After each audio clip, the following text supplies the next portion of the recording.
Dentro de esta agenda está la no reelección, que probablemente el día de mañana empezamos a continuar, porque esto ya en el periodo anterior ya inició el debate.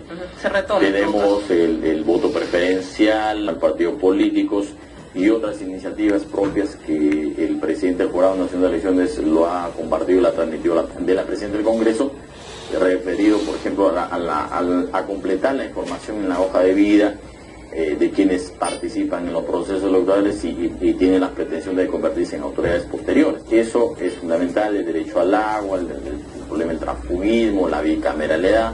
Son reformas importantes que, soy un convencido, en este periodo legislativo tenemos que materializar en leyes. Otro tema importante ha sido el de los aportes a los independientes y la obligatoriedad que se había fijado para este proyecto o para esta ley, ya incluso suspender este aporte obligatorio. Sí, efectivamente el tema de las aportaciones son temas controversiales, pero hay la disponibilidad de tratar el asunto. Ahí hay un mensaje importante que nosotros como bancada lo tenemos que materializar, porque hay un sentir de la población y bueno, eso es una de las tareas también que ya se ha comprometido el legislativo. Y esperemos que en el más breve plazo se trate este tema que es fundamental, que es controversial, pero que sí hay esa intención de tratarlo, porque la presentación del gabinete en el Parlamento primero es cumplir con lo que se estableció en la ley, y lo que va es a explicar la política que debe implementar el Ejecutivo, ¿no? Otra cosa es, ¿verdad?, los cuestionamientos, por ejemplo, que renuncie un ministro, que tratemos de manera urgente el tema de aportaciones. No son prioridades, pero que cada uno tiene su procedimiento. Por ejemplo, la interpelación es un mecanismo para cuestionar el accionar de un ministro. Entonces, hoy la oposición se ha dado cuenta que es el procedimiento y por ello que el voto de confianza el día de ayer. ¿Se debió hacer antes? Mucho se reclamaba esta indefinición. El votar en amarillo, en ámbar, no era, digamos, lo más recomendable para mantener en esta capacidad de zozobra, de suspenso, la situación del voto de confianza. ¿Se debió, en todo caso, prever este mecanismo de control político como es la interpelación y definir un voto en primera, segunda instancia y no dilatar tanto este proceso? Bueno, una oposición responsable que conoce el procedimiento a efecto de viabilizar este tipo de situaciones tenía que haber optado primero por lo que dice el reglamento, una votación sí o no, porque una opción como votar en ámbar es estar al margen de lo que dice el reglamento. Pero bueno, pero también lo contempla, ¿no? Pero bueno, eso es ya abstenerse. Eso, claro, eso de hecho no lo cuestionamos, pero creo a efecto de abreviar, de acortar los plazos, ¿no? Porque lo que se trata es que usted le da el voto de confianza en función de una propuesta que llevó el Ejecutivo, y lo otro, bueno, es el procedimiento propio que implica la interpelación, ¿no? Que debería ser en todo caso una de las propuestas y viabilizar, no dilatar este tema, ¿no? Entonces, pero bueno, ya se superó eso y creo que hay esa disponibilidad de tratar los temas que son urgentes en lo que concierne a esta legislatura.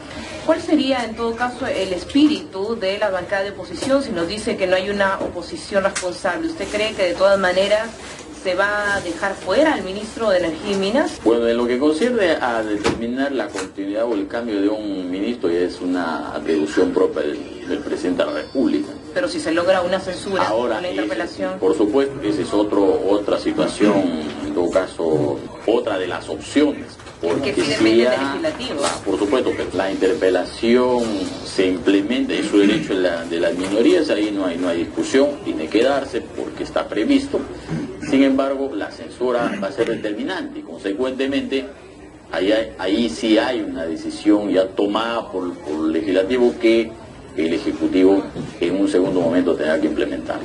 Usted como presidente de la Comisión de Constitución, ¿cómo evalúa este mecanismo del voto de confianza? Lo hemos comentado más adelante, incluso mucha población no entiende bien de qué se trata, qué tan válido y oportuno es que el Congreso, una institución que también es cuestionada, le otorgue un voto de confianza a un gabinete. ¿Por qué es útil este mecanismo? Primero, que está previsto en el reglamento y en la norma pertinente. Entonces, pero quizás cabría ahora, una modificación. Claro, ¿no? Lo que significa pues los mecanismos de control, ¿no? Porque en un Estado de Derecho los poderes deben contrapesar sus atribuciones y sus funciones, pero no significa que uno condiciona al otro. Por ello, el equilibrio de poderes es fundamental. De ahí que se ha previsto en la norma que pueda ser materia de un mejoramiento, bueno, es materia de análisis, pero hoy está previsto, el Consejo de Ministros va al Parlamento, ¿no?, a recibir ese voto de confianza, y ese voto de confianza va a permitir, ¿qué cosa? Facilidades para una solidez de la democracia. Son reglas propias de un Estado de Derecho y que están previstas en la norma, ¿no?, y consecuentemente tenemos que cumplir con ese presidente. Ahora, que tenga que mejorarse, es probable, ¿no? Pero por ahora creo que no hay una claridad respecto a qué significa para el parlamentario que llega el Consejo de Ministros en pleno, ¿no?, informa. Entonces quiere confundir lo que ha venido sucediendo, ¿no? Yo te doy el voto de confianza siempre y cuando me cambies a este ministro. Yo te doy el voto de confianza, pero para cuestionar el accionar de un ministro para determinar responsabilidades está lo que exactamente se llama la interpelación. Claro, lo que señala la Constitución es para garantizar el orden democrático, el espíritu de una buena convivencia. Lo ideal sería que el Ejecutivo goce de la plena confianza del Legislativo, porque finalmente es ahí donde se van a proponer las leyes, madurar, y de ahí va a surgir toda la política general del gobierno.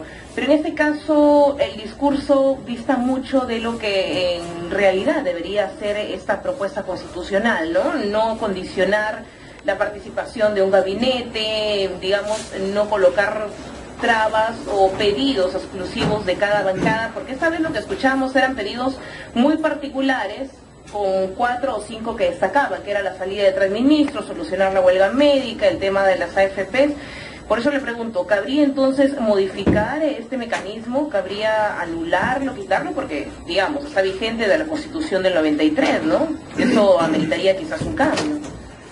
Bueno, en esta perspectiva creo que lo que implicaría es hacer algunas precisiones, o sea, cuál es el contenido que debe desarrollar cuando va el Consejo de Ministros al Parlamento, es decir, cuáles son los criterios por los cuales debe observar el Parlamento para decir, bueno, yo te apoyo en el acto, la exposición que has hecho, o en su defecto no cumple con estas reglas, no cumple con estos procedimientos, consecuentemente no. De ahí que es probable que esté muy suelto ese tema, entonces viene las otras opciones de plantear ciertos condicionamientos que, por supuesto, es parte del juego de la democracia, pero entiendo que a veces entorpece, un poco dilata un procedimiento que deberían adoptar plazo. Bien, congresista, muchas gracias. Bueno, creo que lo que ha quedado claro también en este procedimiento es que la mayoría en el Congreso todavía es precaria, ¿no? No hemos tenido posiciones definidas, parece que falta todavía consolidar más esfuerzos por el diálogo y la concertación. Vamos a ver qué ocurre en los próximos días. Muchas gracias. Gracias, buenos días. Congresista Luis Diatas.